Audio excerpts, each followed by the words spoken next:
Hello, everyone. You are listening to Those Are the Girls with Mallory and Friends. I'm Mallory, and you, are changing culture and bringing back traditional values.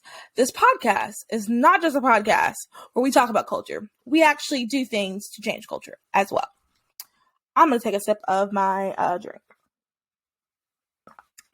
Okay, so for those of you watching, this is the Saturdays Are for Weekly Teacaps mug.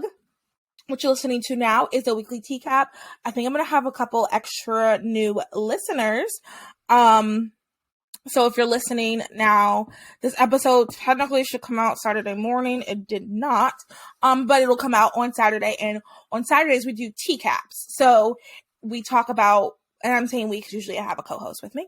And we talk about some things that have happened this past week, just giving our opinions. It's more of like a, sorry, y'all.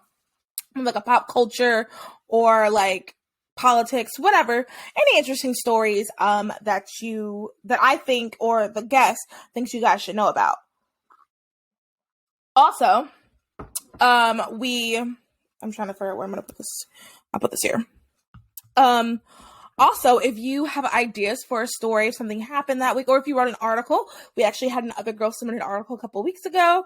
If you have an article or something you want us to go over, then we will go over that as well.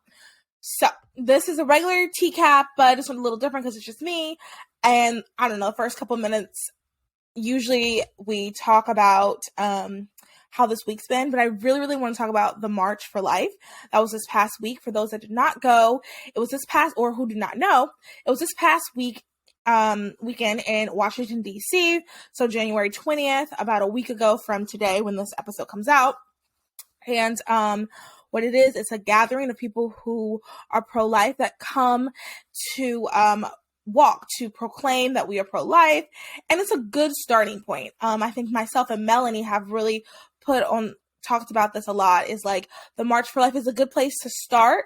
I think everyone should experience the March for Life at least once. The March for Life was actually kind of the beginning of my pro-life journey, my pro-life activism journey. Kind of the beginning of when I decided, okay, we need to do something. And it's also just a good place to encourage yourself. There are summits galore. There's like a law summit that happens every year. There's one at Georgetown that happens every year. There's a Student for Life summit that happens every year. There's even just random other summits that happen every year. You get to hear from all these speakers. So if you do that whole weekend type deal, and then, the Fridays when we march, you're going to meet cool people. You're going to see different organizations that you might want to be a part of, that might have a space for you. And to me, this year, I met a lot of really cool people that I either met or we follow each other online, or I just had never heard of them, or I had never seen their work, or they're kind of new to it. And it was just really great. First, I just want to give a quick recap of my experience there. So I came 2 days early for a summit with this organization, Stand for Life. They're going to be producing some amazing videos, some amazing conversations that need to be had about the topic of life. Hopefully I'll be getting a lot of these women and men on the podcast in the next couple of months. But the biggest thing I want to talk about, the thing that there's two that I want to speak on specifically. One of them, I'll talk about this first, is there's a gentleman, him and his wife, he's a pastor in Chicago, and they are they're raising money for a maternity home. So we're going to see what we can do to help with that as a organization, Those Are the Girls, everybody listening, myself, everybody listening, we're going to see how we can help with that. But they want to make a maternity home in Chicago. And, and at the summit, there was a lot of leaders who were talking about things that were going on in their towns. And they were talking about, the whole purpose of the summit was okay, we have overturned Roe. Abortion is still legal in most states. I don't think there's a single complete and total abolition of abortion in any state, even in Texas, which we'll discuss a little bit of that later on throughout the year. We're going to be talking about that. But so it's okay, we are working on that. So what else? Because another thing I really wish or like I want to express is that we all have different roles in the pro-life world, and we are all called to do different things, and it takes one method is not going to fix everything. I think sometimes people, a couple is this person on my Facebook. I doubt she listens to the podcast, but there's a person on Facebook who every time I post, she always posts this long thing about we have to do X, Y, and Z, and then she's made a comment recently like, "Oh, pregnancy centers are great and all, but that's not going to get abortion overturned." And it's like, of course, that's why we're doing other things as well. And I think that that mindset of just we have to get it overturned, completely agree. I am not against that. And we also have to do other things as well. It's not just this one thing, because the reality is, for those of us that care, because that's the other thing too. Some people just want it abolished and like that's it. Who cares if women are dying? Who cares if women feel like they can't do it? It just needs to be abolished. Which I agree, it needs to be abolished. Full stop. As well as is probably what I want to also say. Like, as Christians, we should be helping people. We should be helping women. Because at the end of the day, we want abortion to stop because abortion is murder. Because people are killing people. People are still going to do things behind. There's going to be people who are still going to try to have abortions. Just like there's still people who try to rape, or still people who try to commit, who still, even with the law on, it's still going to happen. So shouldn't we try to help people? When people decide they still want to, like, when kids are acting up, don't we have programs for them? That's what Big Brother, Big Sister is. That's what a lot of churches have after school programs. So kids aren't going out and doing things. So like, it's the same, to me, it's the same concept. But I also think as someone, and I'm not saying this to like boast myself up at all. I'm just saying like, it's just some background of me. I've always, growing up, the church I grew up in, they always had a program for kids in the situation. So and my mother is the missions director for a church. So I have always seen, we do stuff, we help people alongside of the political aspect. Cause I've always been interested in politics before Donald Trump, which I know a lot of people got involved because of Donald Trump, or a lot of people got involved because of 2020. I've always been interested in politics before Donald Trump. So like, I see the aspect, I see how government intervention is not always best. And I see the role of government, which is to protect its people, which is why abortion should be abolished, because abortion is murdering its people. The government should get involved in that. But anyway, my whole point being that, everybody has a role, and the things that you do might look differently. I met this guy who, he's like a free diver. I'll definitely have him on the podcast. He's like a free diver. You should follow him, pro-life Spider-Man on Instagram. And he like climbs buildings, putting up like pro-life posters. Very brave. There's other things like just listening to him talk. Very brave. He does a lot of things that, some of us might not be called to do. I'll tell you what, I'm not called to climb a building. That's just not me. Just not. But he is, and he's making a difference in that. I talk about Angelique all the time because, she's, to me, the best artist I've seen. I'm sure there's other artists out there, but in my opinion, Angelique, Life Dress, follow her. She's been on the podcast, is the best. That is using your talents. There's just so many people. There's so many things that we could be doing. If you are a nurse, I can't stand the sight of blood. Like, I don't like sick. I just don't like it. Like, don't want to be around it. Like, ooh, it's like, but it could, a way that you could help is, volunteering at a pregnancy resource center, or even working for one. So I think that's like one of the biggest things that I learned from this is we all have a role. And number one, we can't be insecure in what God has called us to do. I know for myself, God has called me to do certain things. I know I do feel a calling, for example, to be on the sidewalk. And I do get insecure in that because it's hard. I don't know if you've ever been. It's hard because the escorts can be really mean. There's these escorts at the one in Charlotte, obviously where I live, that are just straight up mean. Like, some of the stuff they say, I'm like, ha ha ha, trying to turn my face, like wiping my tears. They're just mean because, they're being influenced by the devil. Beside the point. It's also intimidating because, one of my big concerns was I would say the wrong thing, and then, they would go in just, oh, and I'm gonna have this abortion because of you, like, despite me. It's, it can be intimidating. It's scary. So we cannot, delayed obedience is disobedience. Someone told me that once. And we cannot be insecure in what God has called us to do. God has called me to do that. So I should not be insecure in people who do, for example, rescues. We've had Kristen on to talk about that a little bit. And I'll probably have some more people on because I learned a lot about that this weekend as well. I just don't feel, educated enough to like share all of it, but like we'll definitely have someone on to talk about it, to discuss it more. But, I can't feel insecure or because if that's not what God has called me to do, if God has called you to do X, Y, and Z, you just need to do it. God has called you to, be a lawyer, you could possibly be and defend the man, oh my goodness, cannot remember his name, but he was arrested by the FBI in front of his kids for the FACE Act. Like that could be how God uses you.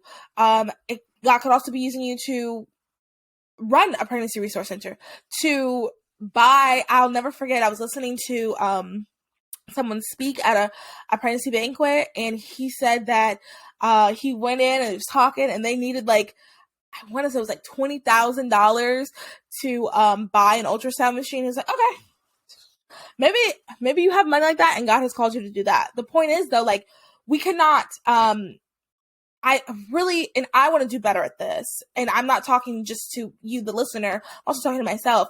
I don't think we should be, discrediting, banging down people who are God has called them to be in a different part of this.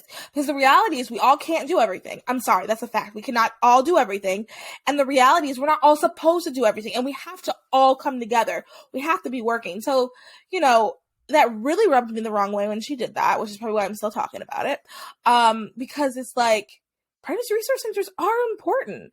And also too, there was an implication that like, I don't believe that it should be abolished, which also too, I think that's just, I don't know. That's really misinterpreting me if you don't think that. And it seems as if someone who doesn't really follow the things that I do, or like you're not really listening to the podcast, you're not following Those Are the Girls on Instagram. If you were to ever think that, I think there should be exceptions. That's never been, I've never said that. I might have said something similar to that. Well, no, I don't think I've ever said that. I was going to say maybe when I was like younger. And because I do remember there was a time, and I think everybody kind of goes through this, there was a time where when I initially was getting involved, I always thought about the elective. Or, I'm sorry, I always thought about when, I just don't want it anymore. Because I've shared the story before. Girls I went to college with would joke about that. I just don't want it. So I always thought about that. And then I remember someone brought up the idea of rape to me. And I remember thinking like, that's hard. I don't want to. So maybe there's some post or something where I'm kind of iffy on that. But I can tell you now, from learning, from doing more research on my own, from learning more, from hearing people who have been through that situation, I would never, because another person posted on my Facebook, well, then tell the girl who's been raped that she has to carry her child. Absolutely. And that if I actually met someone who was going through that situation, I would walk with her. Because also too, as a Christian, this person who commented that was not a Christian. So I can't, I'm not, and it was a man. So interesting. But anyway, yeah. So, as a Christian, I do everything as a Christian. I do everything as someone who cares about people, someone who wants to help people. That's my when you're younger, everybody's like, oh, what's your life's purpose? Do you know life's purpose?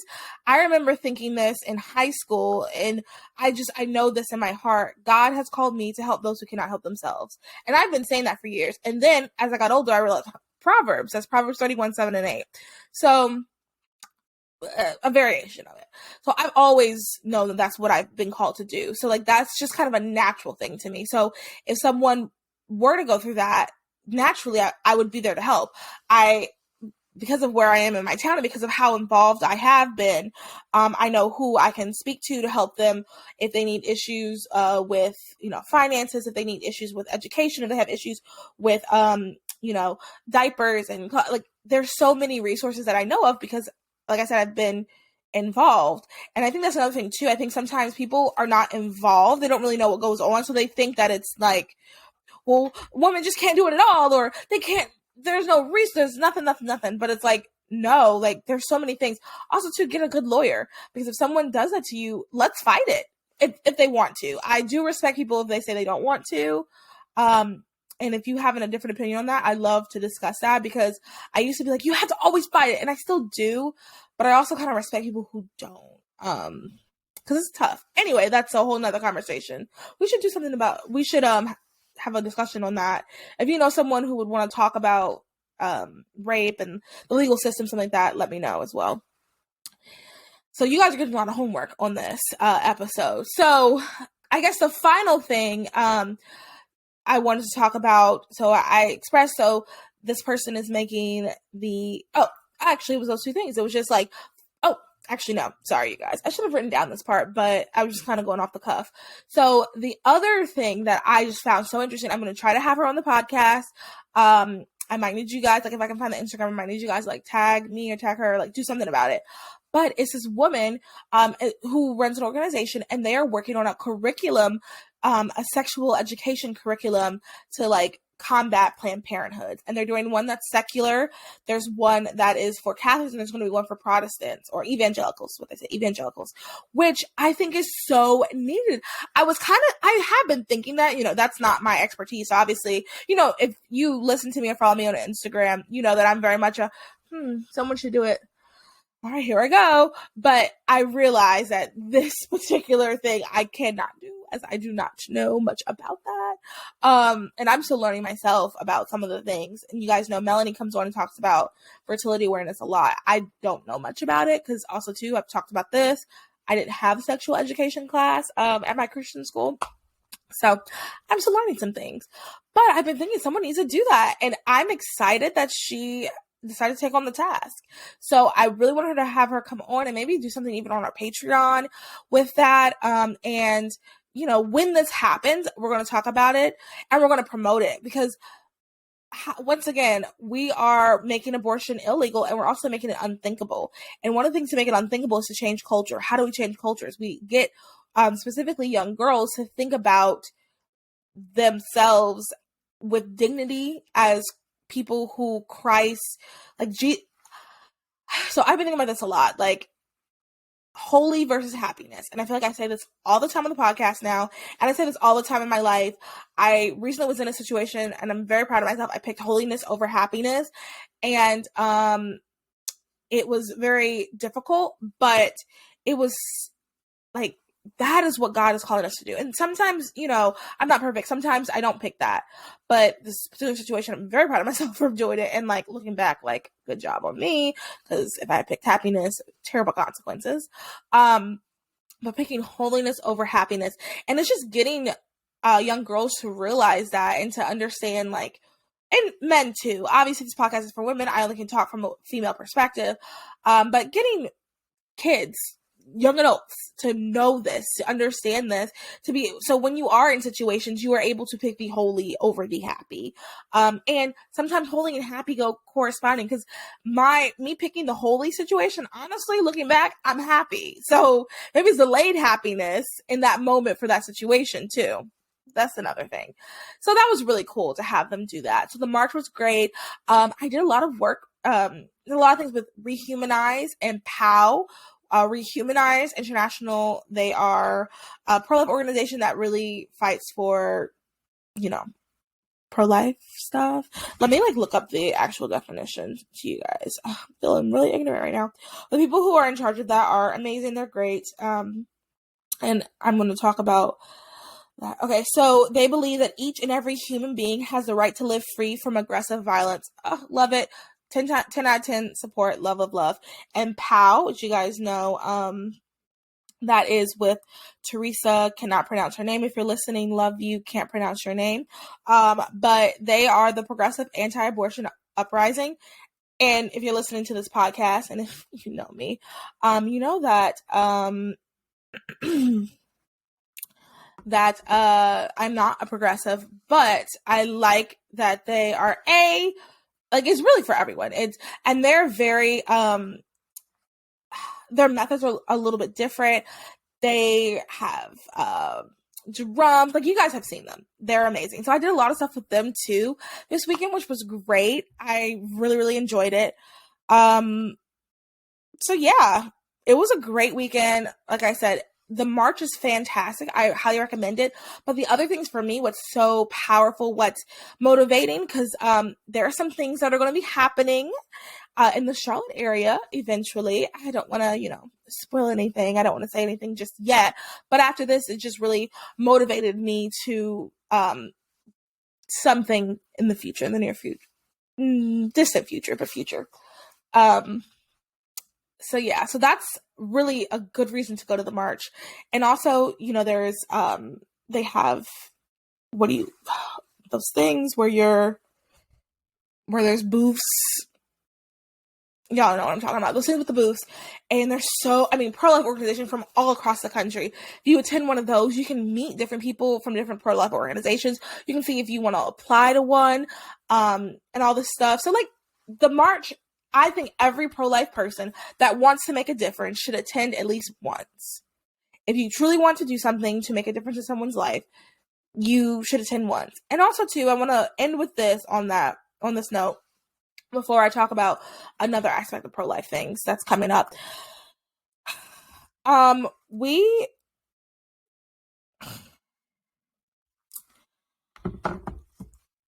If you truly believe abortion is murder, if you truly believe abortion is ending someone's life, are you doing something? I don't mean you have to donate. I don't mean you have to be at a rally with a microphone in front of your face. I don't mean that you need to volunteer your time. I mean, are you doing anything is what I'm asking. And if you're not, and you want to, please reach out to me. If you're not, I would think about it. I would think about, what is it that you're doing? Anything could also be just speaking up when your friend has said something. It could be sharing a post, just anything, if you truly believe it. I'm not saying you have to be obsessed with it, and like, every time something comes out you have to be, because that's also overwhelming. You don't have to do that, but I'm just saying, are you doing anything? Is there anything in your life that you can say, I'm doing in a way to prevent abortions, or in a way to make abortions illegal, in a way to foster a culture of life? Is there anything you're doing? If not, please reach out to me. I can give you a task. Okay, so another pro-life thing I want to say, all across the nation, on February 4th, we, pro-lifers, myself included, will be at CVS's and Walgreens, protesting. For those that don't know, CVS, I'm just trying to pull up this information. CVS and Walgreens have decided to... Okay, sorry, one second. CVS and Walgreens, they have decided to sell they've decided to sell abortion pills. And we've talked about it ad nauseum on the podcast before. I will be talking about it again. The next episode that's coming out is actually going to be with someone who is a nurse, and we're going to discuss it even more. I have some of the questions you guys submitted. This is not a good thing. This is dangerous. This will harm women as well as kill babies. Like, this is not okay. And Walgreens and CVS, as a lot of the POW people, their language that they use, they're part of the abortion industrial complex. They're becoming complicit in that. So what we're going to be doing is we're going to be outside there on February 4th protesting. You can go to stopabortionrx.com and get information on, like, where there's locations to. Let me see. You can get information on what states you can go to, the locations, and get connected for the time. You can contact the organizers and things like that. They are not in every state. I'm looking at the list. It's not all 50 states, but there hopefully is one near you. And if you don't see one near you, you should go ahead and, if you don't see one near you, go ahead and host one. They have an option where you can host one. This is very important because CVS and Walgreens, they need to know that there are people who are not going to stand for this. Also, I think I mentioned this last weekly TCAT. There are people who don't know this is happening, so we need to let people know. Because if I did not know this was happening, I would want someone to tell me as I'm walking in Walgreens or CVS that they are selling abortion pills, because I wouldn't want to support it. People who don't know about this, even though, you know, if you're listening, you've probably heard about it and you're probably like, oh my goodness, we gotta do something. But there's some of my friends did not know until I told them, like, last week. So this is important. If you are available next Saturday, find a protest and join.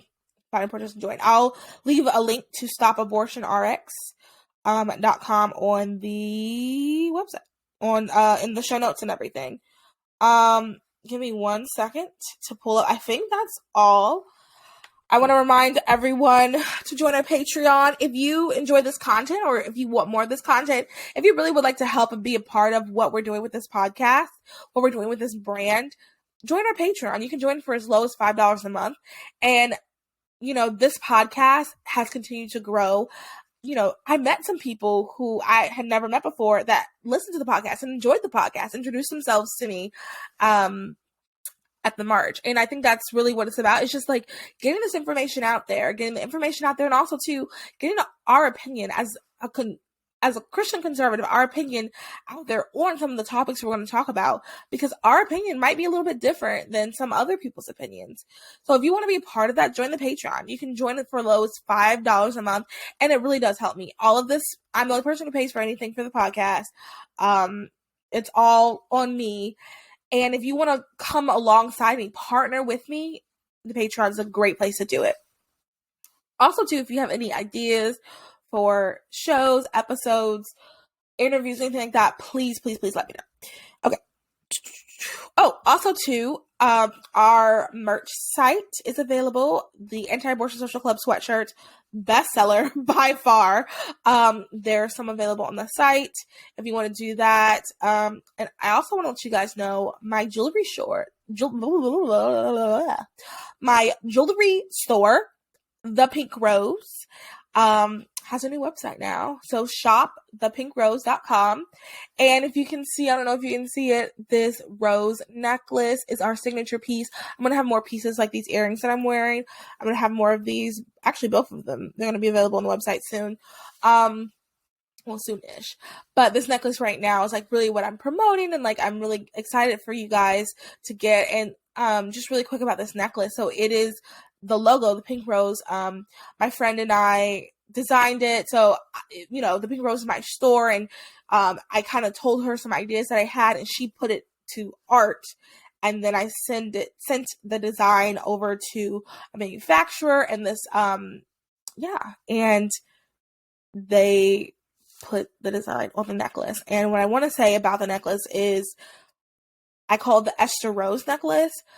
I really want this necklace, like, when you wear this, to remind you that you are made for such a time as this. I think that I get like this all the time, like, oh goodness, this is like the worst time to be alive. Like, why is everything so hard and difficult, when realistically it's not. Like, that's just me being like first world problems.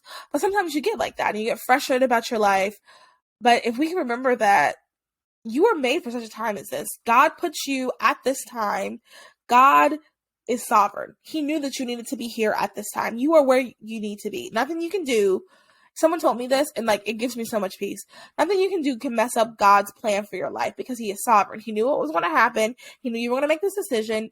It's all part of his plan. And I want this necklace to like remind you of that, to encourage you and to help you be brave, in the sense of, I know for me, there's times like I'll wear something, or like, you know, it's just part of human. You like touch your necklace, like, okay, this reminds me of this, or things like that. Like my 1972 2022 ring from Culture of Life 1972. and you know, like that just reminded me, like, okay, you know, Rose, that was one step. Like we're okay. Like we can do it. Like God is on our side. It is possible. You know, different things that have that. And I want this necklace to be that, to remind you to be brave. And then there's also, so there's a bloomed rose, and then there's a rose bud that's like blooming. And when you are doing this, I want you to also remember, like, to bring someone along with you to like help your fellow sister. God talks a lot, the Bible talks a lot about community and working together with other people. The only way we're going to move past where we are in the culture, the only way we're going to improve culture is if we are kind and bring along someone with us. If we show kindness, compassion, love, the fruit of the spirit, really, and we bring someone along with us. So I want you to remember that too when you wear this necklace. So anyway, this necklace is available. It's $35 at shopthepinkrose.com. Just want to let you guys know that. Yeah, so let's just go ahead and get started. We are 30 minutes in and I have not talked about any of the topics. And it's funny because this is just a solo Mal episode, so you guys know I can talk a lot. So, everybody, grab your mugs. Here we go into our main stories. Clink. Okay. First story is about Alec Baldwin. I don't know if you guys remembered or forgot. I certainly forgot about the story until it became popular again this past week. Some update on the Alec Baldwin situation. This is from NPR. Alec Baldwin will be charged with involuntary manslaughter in the Russ shooting death. Actor Alec Baldwin will face criminal charges of involuntary manslaughter in the shooting death of cinematographer Halyna Hutchins on the set of Rust. The film's armorer, Hannah Gutierrez-Reed, is facing the same charges. First Judicial District Attorney Mary Carmack Altawise said in a written statement. In addition to those charges, Assistant Director David Hall says he has signed a plea agreement for the charge of negligent use of deadly weapon. If one of these three people, Alec Baldwin, Hannah Gutierrez, or David Halls, had done their job, Halyna Hutchins would be alive today, said Andrea Reeve, the special prosecutor appointed by Carmack Altawise. It's that simple. A review of the evidence in the case, quote, clearly shows a pattern of criminal disregard for safety, end quote. Reeve said. Baldwin's attorney, Luke Nikes, said the decision to file charges was a, quote, terrible miscarriage of justice, end quote, and a distortion of a tragedy. The actor, quote, relied on the professionals with whom he worked, who assured him the gun did not have live rounds, end quote. Quote, we will fight these charges, and, quote, we will win. I don't know why I said the, quote, we will win part, but we will fight these charges, we will win. That's the end of the quote. Okay, so I don't really necessarily want to talk about it from like should we have guns or blah, blah, blah. That's not really my perspective. I kind of want to talk about it from just thinking about the whole situation. Justice absolutely needs to be served, and I really don't understand why there were even live rounds, why there needs to be live rounds in the first place for a movie. That is very strange, and that's why I know a lot of people are thinking like this is kind of sus. And I agree. Why would there be live rounds? I also think Alec Baldwin, I don't know how I would act in this situation. I would like to think that, I feel like Alec Baldwin like, it's not me, please, it's not me. It's like almost a desperation, like, please don't look at me, don't look at me, it's not me. As opposed to, can't believe this happened. Gosh, I feel so sorry for her. I was the one that pulled the trigger. I guess, what can I do to fix this? I feel like it's been more of like I said initially. So I think I would like to think that I would want to get justice for the person. Now, if it were me, you guys know I'm not going to go to jail. I'm going to avoid jail. So it's possible I would act the same way as Alec Baldwin. It's possible. I personally would like to hope that I would want to be responsible and take responsibility, because the gun is not going to go off just you holding it and then it goes. Like, I think that's ridiculous. That's a lie more than anything, but that's just not the truth. Now, whether he was the one who put the bullets in the gun, that wasn't him. So I can understand not thinking, like, I can understand not wanting to take the responsibility in the sense of, like, you were told there were blanks, so you just did your job, so you pulled the trigger. So I get that. Like, I definitely understand that. But technically, if you hadn't pulled the trigger, she'd still be alive. Also, if there were bullets in there, she'd still be alive. Also, if he had checked, she'd still be alive. Also, if someone else had checked, she'd still be alive. Also, if someone had not brought live rounds, she'd still be alive. So there's just so many aspects of it. I think his reaction is probably reasonable. I think it's just a little weird because I thought that someone else, like, in my head, I'm thinking, like, maybe you would want to take a little bit of responsibility, but, you know, if you're facing a murder charge, and that's also hard, that would be so hard, because it's at the end of the day, supposedly, it's an accident. I definitely don't think, I feel very confident Alec Baldwin was an accident. Now, before it got to Alec Baldwin, that's where it's a little suspicious to me, like, how did I get there? That's a little sus. But I think, so I definitely understand, like, wanting to not take any responsibility, wanting to be like, it wasn't me, especially so you can sleep at night. That's the other thing, too. Like, I don't know how I'd be able to sleep at night. I took someone's mother from them. An innocent woman, for all we know. Like, I mean, for all we know, a completely innocent woman. So, you know, yeah. I think that the trial is going to be very interesting to see. I think that how it's all going to be handled is just going to be very, very, very interesting. Because, yeah, I just think it's going to be it's going to be interesting, and we'll keep you guys updated on that. That's just my 2 cents. Another thing I really wanted to give 2 cents on, and then never discuss it again unless something juicy happens. There is the girlies are fighting. The Daily Wire versus Louder with Crowder. So I asked you guys on my personal page, everybody's like, oh yeah, keep talking. On the Instagram page, which way less people, for those of the girls page, way less people commented. On the Instagram page, they said they're fatigued. So to kind of make it a middle, I'm just going to talk about it for 2 seconds because I'm kind of fatigued too at this point. Like, but I want to give a preference. I'm not a big fan of Steven Crowder. I used to really like him and recommend him years ago. Then, honestly, I think over the years with age, with maturity, with learning more, and, like, I'll talk a little bit about, like, where I come into all this, you know, not to make it about me. I've just decided he lacks grace, he lacks empathy, and that's just not content that I want to choose to consume, and I personally don't know how helpful that is for the movement. But anyway, that's how I feel about Crowder, so I want to say that before I give my opinion. And then for Daily Wire, I'm really not a fan of Candace Owens, for the exact same reason I'm not a fan of Steven Crowder. Once again, I used to like her. I did the first Black Leadership Summit with Bryson Gray and all them, and I was a huge fan. I did feel like the comment leave the plantation felt a little weird, but I was like, well, maybe people need to hear it. But over the years, once again, with I think with age, with perspective, with just thinking about, like, what is actually effective, and just, like, kind of watching her character, I'm not a fan. I hope to God neither one of them sees this video, because, to be honest, they're both kind of intimidating and scary because they both go after people. And once again, I don't know her. She could be a really nice person.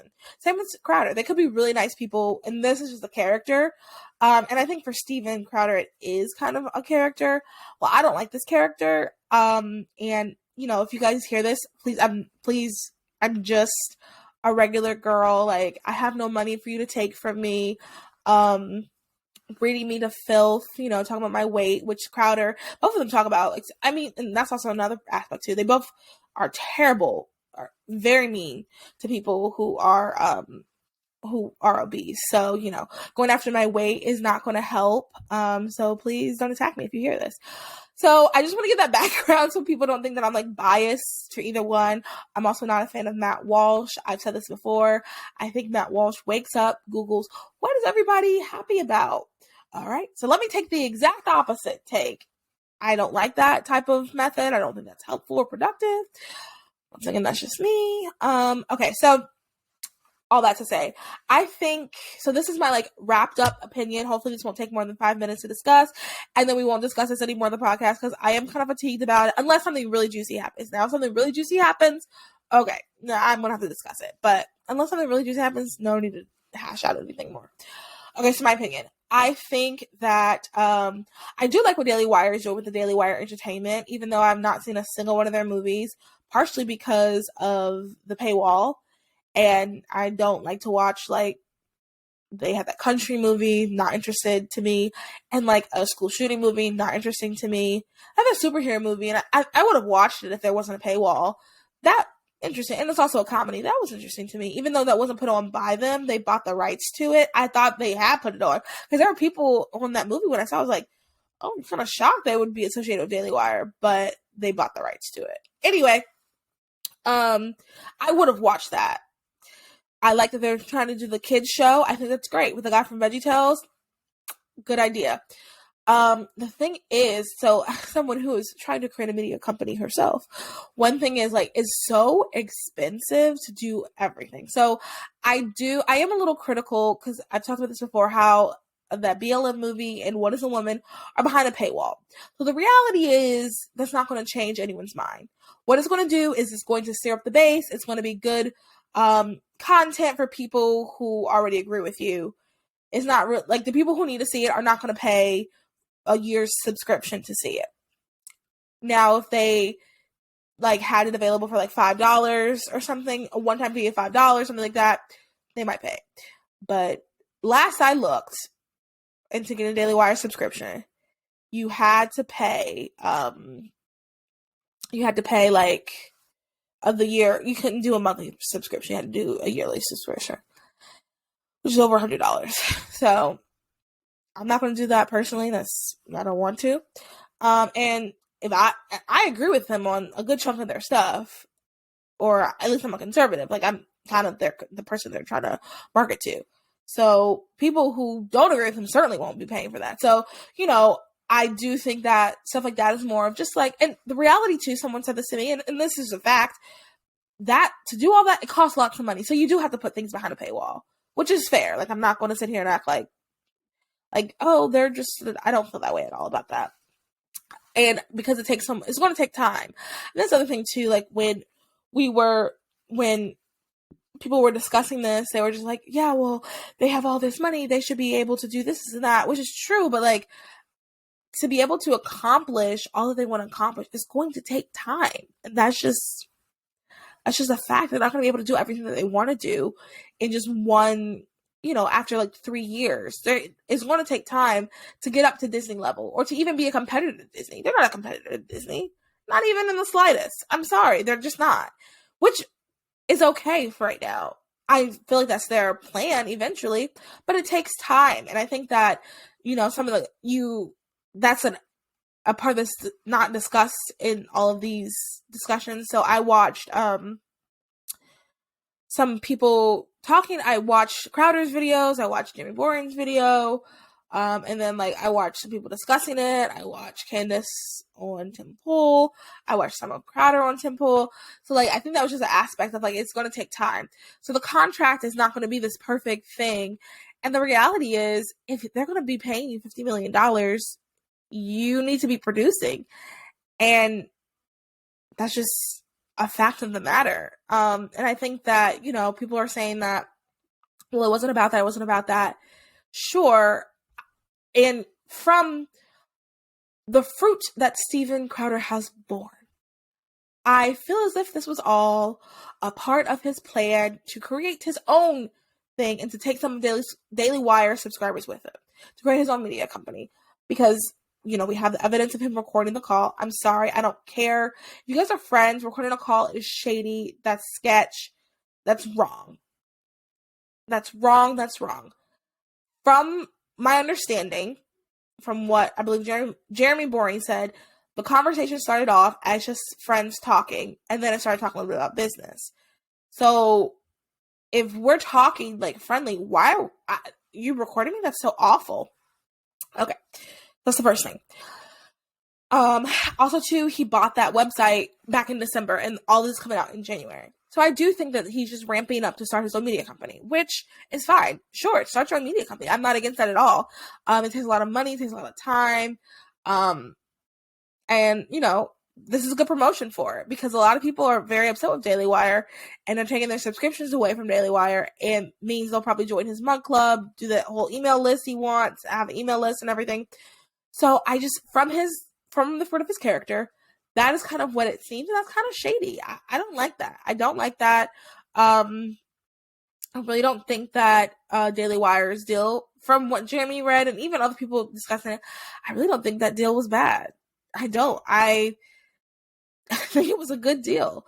I think that it's, unfortunately, I'm sorry, nobody cares about Rumble. I put the stuff on Rumble sometimes. And talking, because if your goal, so this is also, okay, so I'm gonna pivot a little bit. So if your goal is to change hearts and minds, you need to be where the people are, which is YouTube.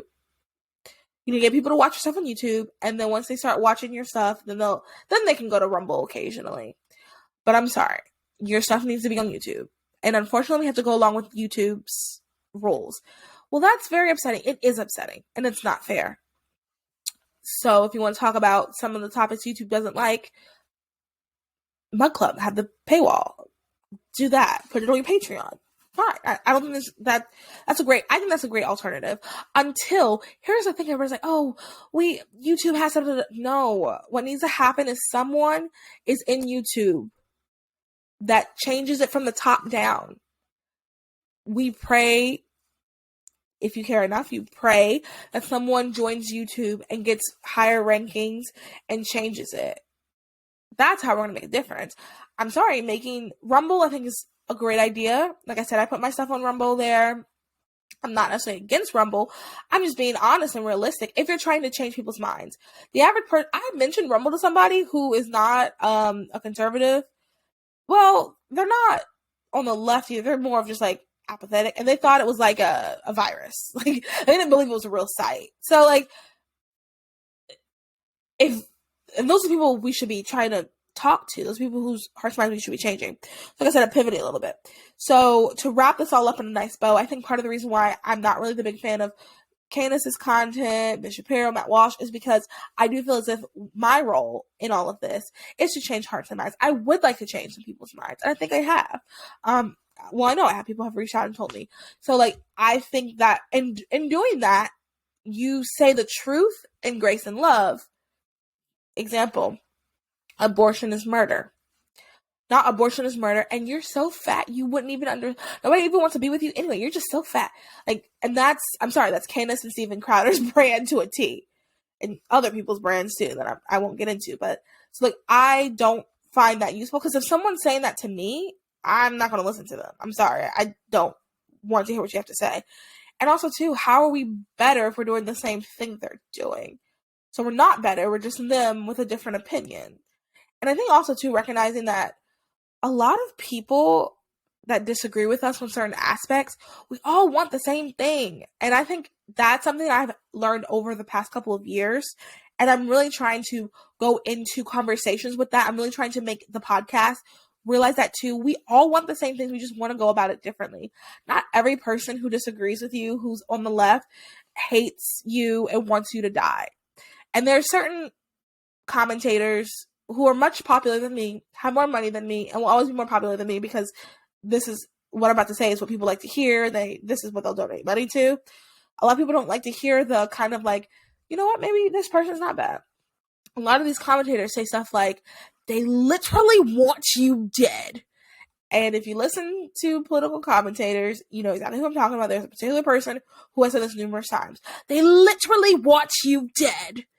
And it's like, I don't think most people literally want you. Are you going to say that about your neighbor that has a BLM flag down the street, you think they literally want you dead?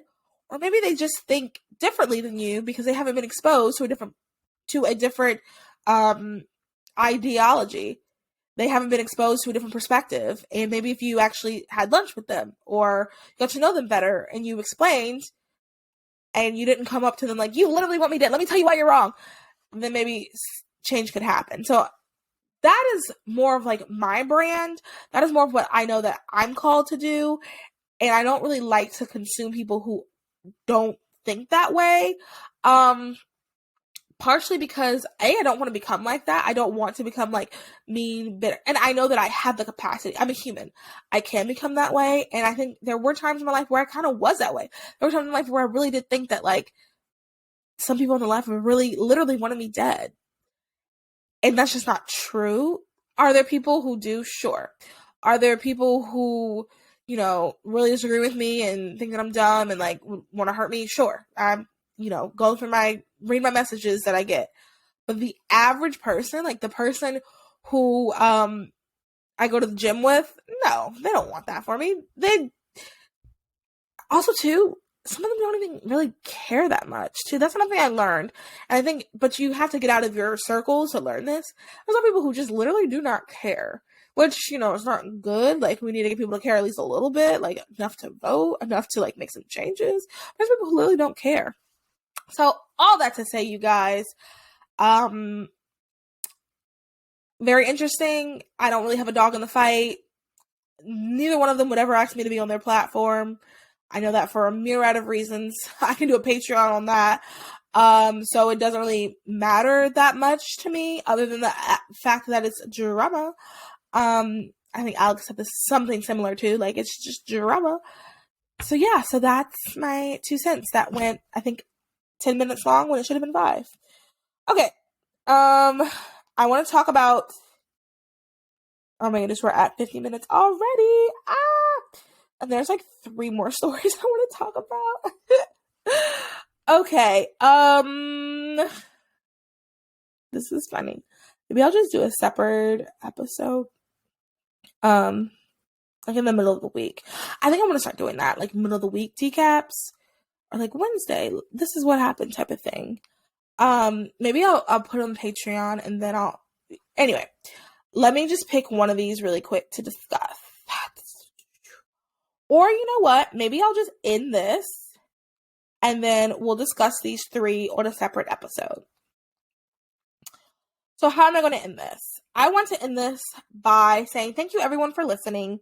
And thank you everybody that supports the podcast. And thank you everyone who is going to participate in the events that we're going to have coming up. And thank you everyone for listening who does not agree with a lot of things that I say, but you know, you enjoy the content, or you just are here just to listen, or even if you're here to hate listen. Thank you for listening. I just want everyone to remember too that, I guess, to wrap this whole episode up, we're all called to different things and we're all human. More than anything, we're all human. And I think once we remember that, once we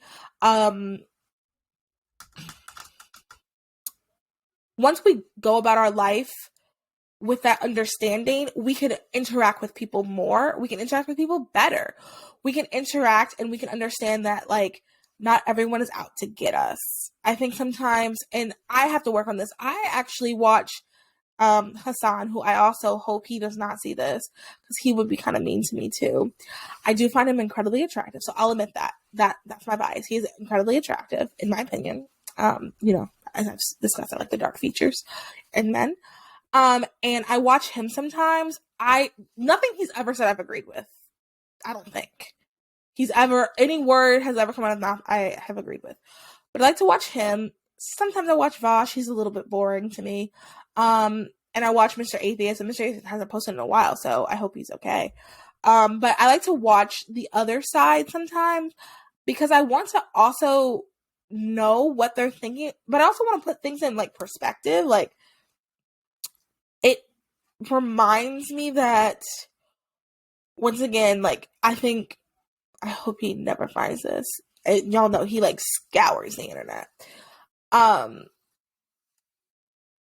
there's nothing that I agree with him on, but I really think deep down, like, it's not that he's evil. He just thinks that things need to be done a different way, and he's upset and frustrated it's not being done that way. Same thing with Steven Crowder. I don't think Steven Crowder is evil. I think I'm holding him to a higher standard than Hassan because Steven Crowder does say he's a Christian. So I am holding him to a higher standard. But I don't think Steven Crowder is evil. I think he sees how things are done and he's so frustrated that he resorts to that. Same as Hassan. That would be such an interesting debate. But they wouldn't do that. That would be such an interesting debate though. My whole point being is like, we all want the same things. We just want to go about, we think the going about it is differently. So we have to work together to figure out how to do it the right way. I think I'm right. I don't really change my mind that much. Because also, there's the other thing too. Once you know, like, once you're very confident in that you're right, perfect example is Christianity. I know a lot of people get upset when people make fun of Jesus or Mary and things like that. I feel very confident. I'm not saying people who get upset aren't confident. I'm just saying, like, for me, this is where I think I don't get upset. Because I just know that I'm right, and I kind of feel sorry for those people. Like, yikes, like, when you die, guess we'll see who gets the last laugh. So, yeah, when you feel very confident in your belief, I think sometimes you don't have to be so hostile and so mean. And last thing on this, I also, when I talk and speak, I'm trying to speak to someone like me. And sure, there might be people who are, yeah, and you're Pearl, for example. Hope Pearl doesn't see this either. You're a whale. You are a whale. You need to lose weight. You're a whale. Sure, maybe that works for some people, but that doesn't work for me. That does not work for me. You're not helping me at all. And I know I'm not the only person who's like that. So I'm talking to the girl like me. A girl like me wants to hear someone who actually cares about them, has compassion, is going to tell them the truth. That's something to people act like, well, aren't they fat? Yes. I'll talk about myself, not people listening. Like, aren't you fat? Yes. I have a mirror. I know I'm fat. I know I need to lose weight. You talking to me like that's not going to make the difference. There's a way to do it. And I'll have an episode about that soon. But there's a way to do it. So, speaking with someone in grace and love and compassion, that's how we're going to make the difference. That's how we're going to make things unthinkable. That's how we're going to change culture. I'll leave it at that. Thank you so much for listening to this episode. If you enjoyed this episode, please rate, review, subscribe, wherever you're listening. Please leave comments. Just interact with it, because the more you interact with it, the more people will see it, the more it'll be reviewed for everyone, and all that jazz. Thank you guys so much. You have a good night, evening, day, wherever you are. Bye.